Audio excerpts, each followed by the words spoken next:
Hello, in this video I'm gonna show you how to change the lock screen clock on Xiaomi 14T and 14T Pro. In order to do this, we need to open settings. In the settings, scroll down and go to wallpaper and personalization and then choose lock screen.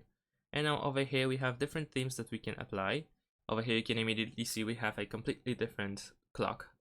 However, we can scroll down in order to find more themes. So over here we have some classic themes with different clocks over here. And if you like any of these, then of course you can choose them and customize them as well. But let's go further. Over here we have some more fancy clocks.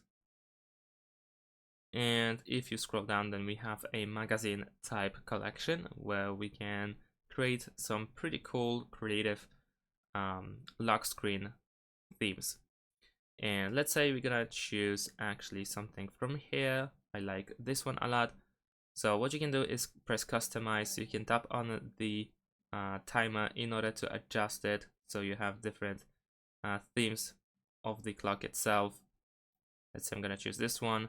We can change the color as well. So if you tap on the color, we have the multicolored digits, or you can choose a single one. So we have the divider or the digits itself. So as you can see now, they are white. And that's pretty much it. Of course, depending on the clock itself, we might find different ones. So let's actually cancel. Let's go back. And if you choose something more classic or even the default one, you can still customize it. And if you tap on the timer, you can still change it. You can show just a part of the timer. You can adjust the date and so on and so forth. You can change the font. We can change the color as well. So lots of different options. And that's pretty much it. Thanks for watching. Leave a like and subscribe to my channel and see you in my next videos. Bye.